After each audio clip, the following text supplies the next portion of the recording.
Hello बच्चों, good morning all of you. और कैसे हैं? उम्मीद करता हूँ अच्छे से होंगे। तो आइए शुरू करते हैं आज का क्लास हम लोग।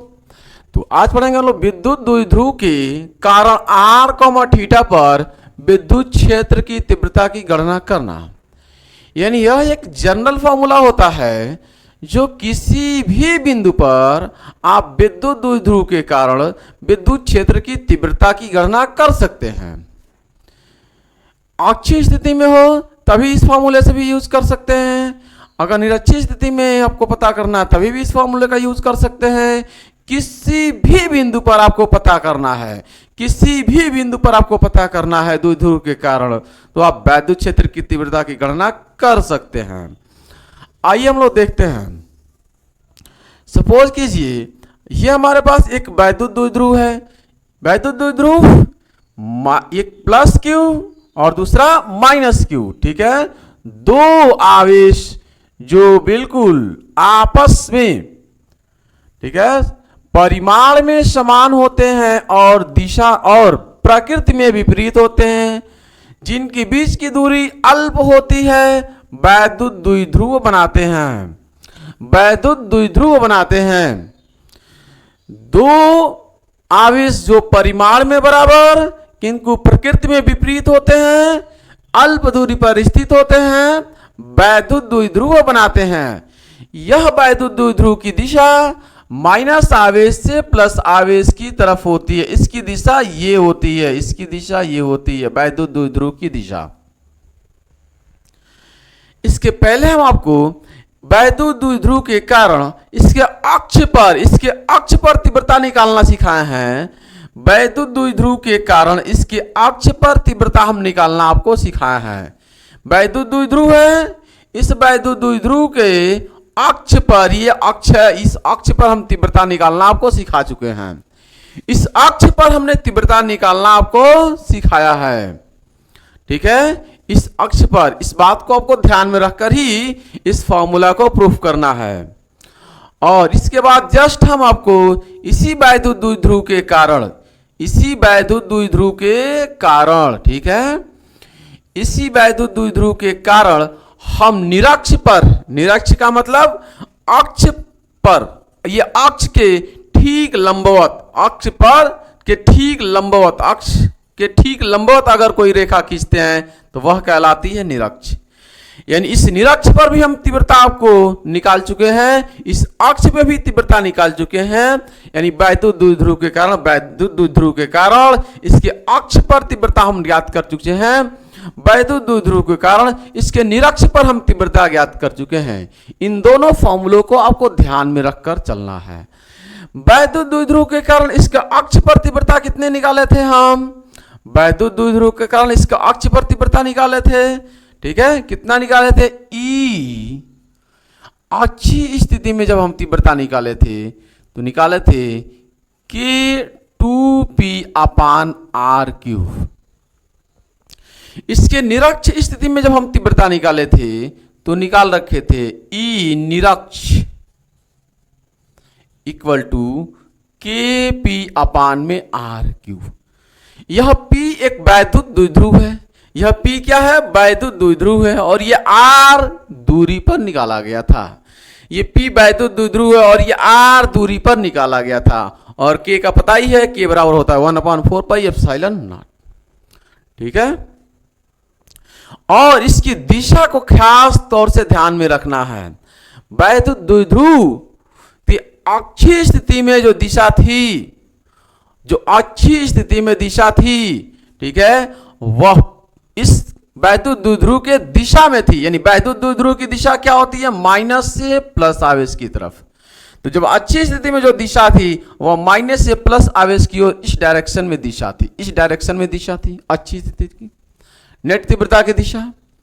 और निरक्षीय स्थिति में अगर आप ध्यान से देखें तो निरक्षीय स्थिति में अगर तीव्रता हम निकाले थे इस बिंदु पर, इस बिंदु पर, यानी यह निरक्ष है, इसी बिंदु पर, यहाँ पे, यहाँ पे, यहाँ पे, यहाँ पे, कहीं पे, इस निरक्ष पे, इस R दूरी पर हम निकाले थे जो तीव्रता, मान लीजिए यहाँ पर हम निकाले थे, तो इतना कैलकुलेट किए थे।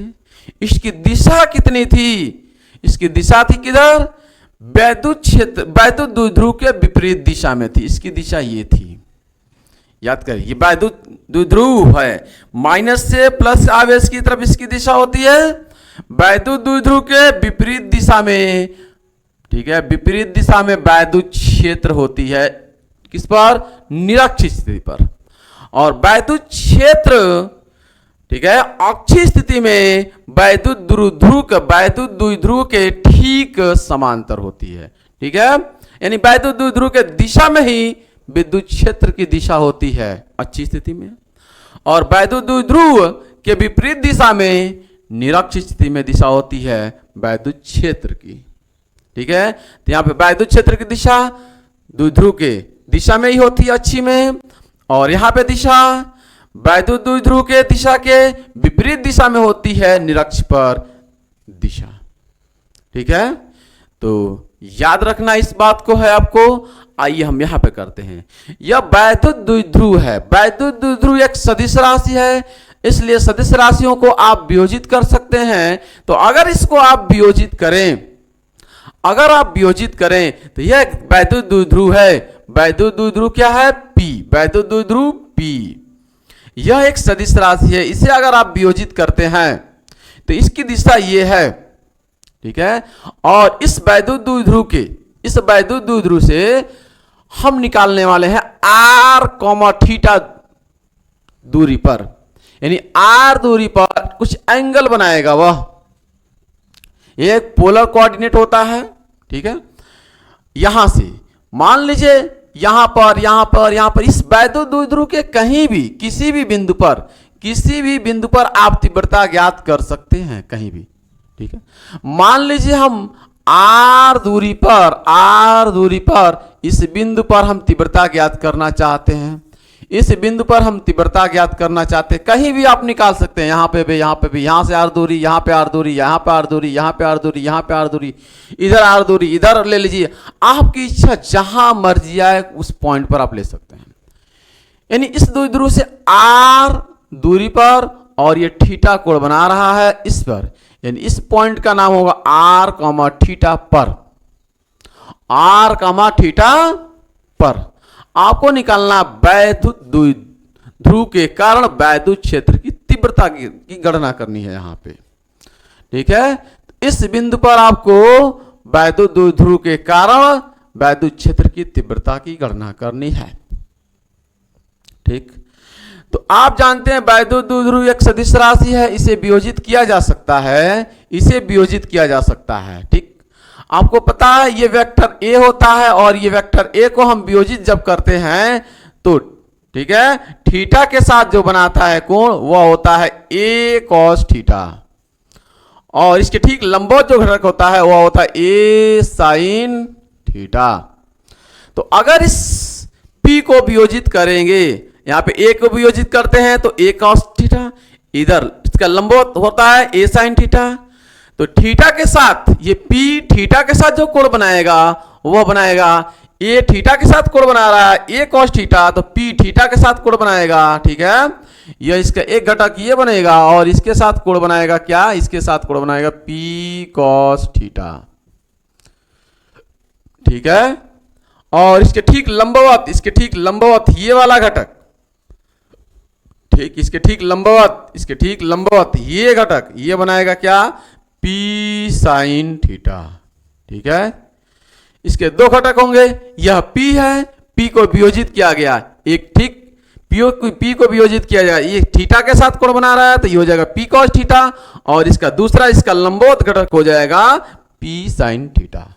जैसे a को वियोजित करते हैं तो थीटा के साथ कोण बनाता है तो a cos थीटा, यहाँ पे भी p को वियोजित करते हैं तो p थीटा के साथ बना रहा है तो p cos थीटा, और इसके ठीक लंबवत घटक, इसके ठीक लंबवत घटक, ठीक है, p sin थीटा।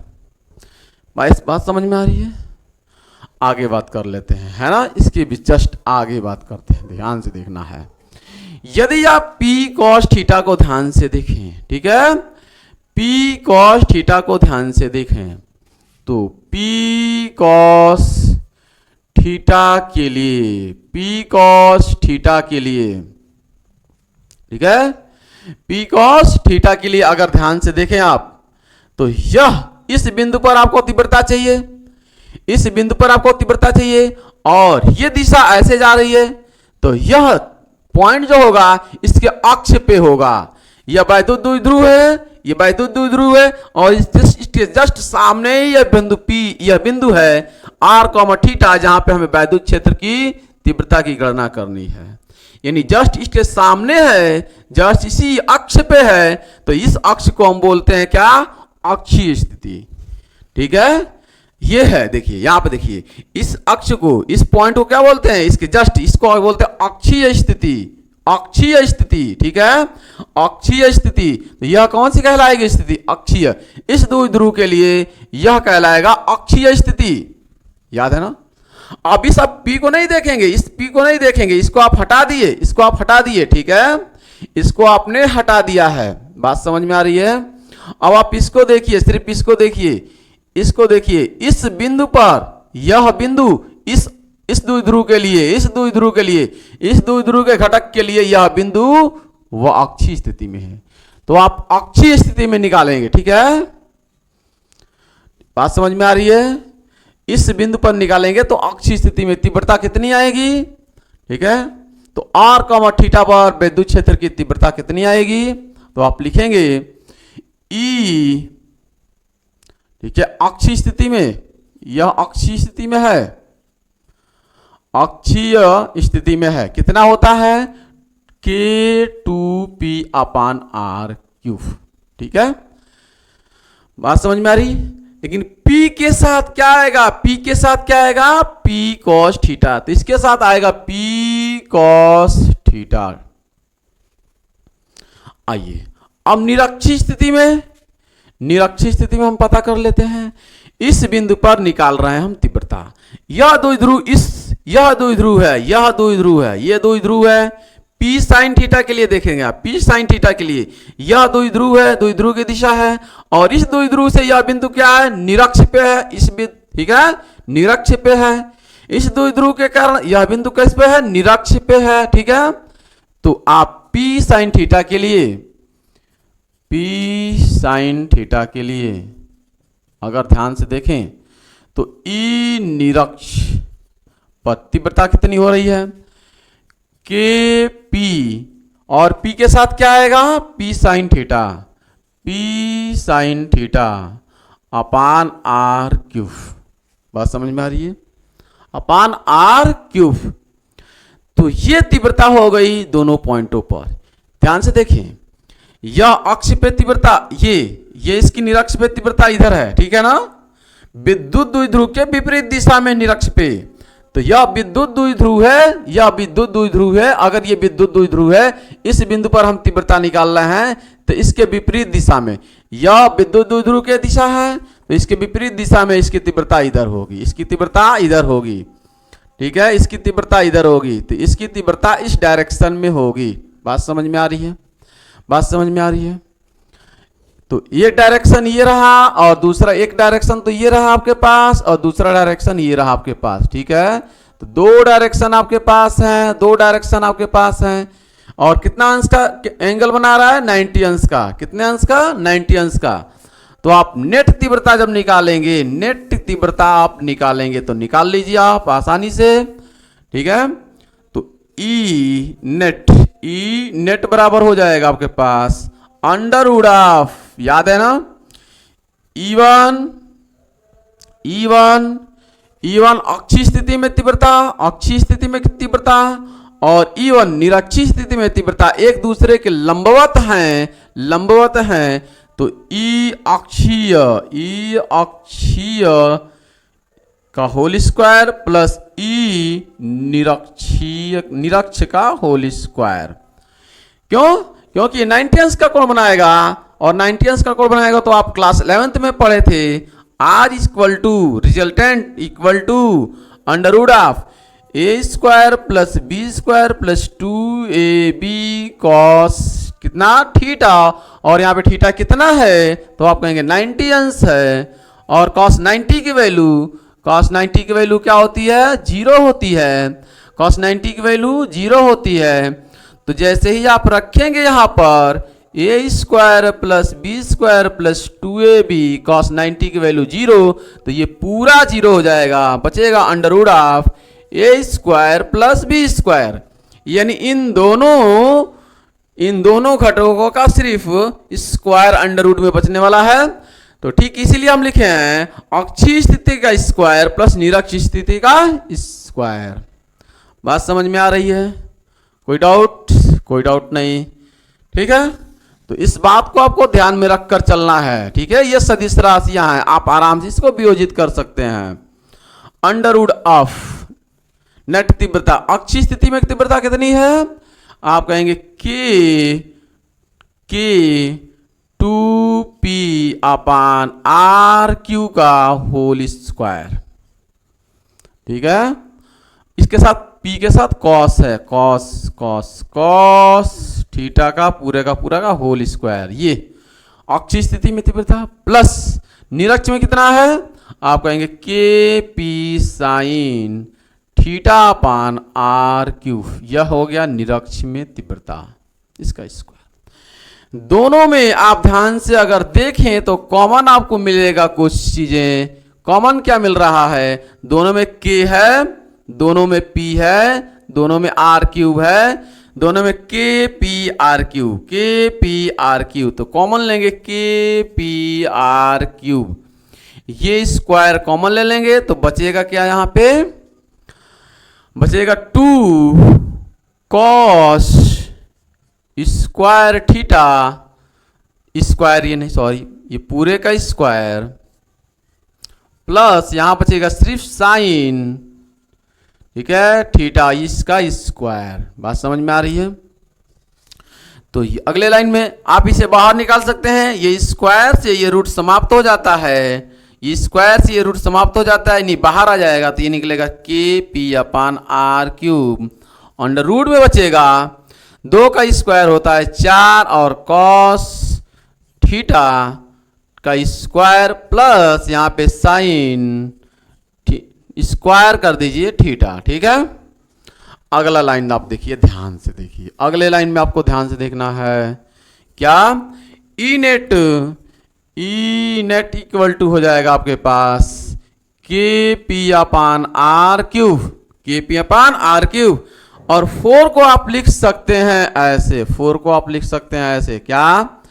ठीक है कि 3 कॉस स्क्वायर थीटा, इसको 4 को हम दो भागों में तोड़ देंगे, 3 प्लस 1 4, इसलिए 3 cos square theta plus cos square theta plus cos square theta और प्लस का साइन स्क्वायर थीटा ऑलरेडी है और आपको पता है, ठीक है। इसको तोड़ दिए हम 4 को, 3 प्लस 1 4 में टूट जाए आसानी से, ठीक है ना। 3 प्लस 1 4 टूट गया है, तो ये 3 प्लस 1 4 हो जाएगा वापस, ठीक है। और ये sine square theta plus cos square theta बराबर 1 आता है, तो ई नेट इक्वल टू हो जाएगा आपके पास के p upon r cube under root of, ठीक है। ये sine square theta plus cos square theta बराबर 1 होता है, तो 1 लिख दिए प्लस इसको हम लिख दे रहे हैं 3 कॉस स्क्वायर थीटा। यह ई नेट की तीव्रता आ चुकी है, वैद्युत क्षेत्र की तीव्रता आ चुकी है किसी ऐसे पॉइंट पर, ठीक है, किसी ऐसे पॉइंट पर जहां से आप अच्छी स्थिति में भी निकाल सकते हैं और निरक्षीय स्थिति में भी निकाल सकते हैं। कैसे? ध्यान से देखें। यदि आप यहां पर निरक्ष और अक्ष का मतलब क्या होता है? यदि द्विध्रुव हमारे पास ये है, द्विध्रुव हमारे पास है, इसके अक्ष पे तीव्रता निकालते हैं तो थीटा की वैल्यू हमेशा 0 होती है, इसके निरक्ष पे निकालते हैं तो थीटा की वैल्यू हमेशा 90 अंश होती है, ठीक है। तो अगर अक्ष पे चाहते हैं यहां से तीव्रता तो 0 रख दीजिए यहां पे, जैसे ही 0 रखेंगे तो cos 0 का स्क्वायर, cos 0 का मान 1 का स्क्वायर 1 में 3 से गुणा करेंगे, 3 गने 3 और 1 4 बाहर निकल कर आएगा तो 2, तो ये हो जाएगा 2 के पी अपान आर क्यू, ये अक्षीय स्थिति में तीव्रता होती है। अगर आप निरक्ष में चाहते हैं निकालना तो आसान है, निरक्ष में क्या होता है? थीटा की वैल्यू 0 होती है, तो यहाँ पे 0 रखेंगे, cos 0 का मान 0 का स्क्वायर 0 में 3 से गुणा करेंगे 0, बचेगा 1 बाहर निकल कर आएगा तो क्या मिलेगा? के पी अपान में आर क्यू, तो ये निरक्षीय स्थिति में आ जाएगी तीव्रता। कोई डाउट्स? बहुत सिंपल तरीका है। ये बात समझ में आपको आ गई है? यह तीव्रता है न्यूटन प्रति कूलम। ठीक है, कोई डाउट? तो यदि किसी प्रकार को आपको डाउट लगता है तो आप कमेंट सेक्शन में एक बार कमेंट करके जरूर बताएं। ठीक है, आपको हमने अक्षीय और निरक्षीय दोनों स्थितियों में तीव्रता निकालना सिखाई है।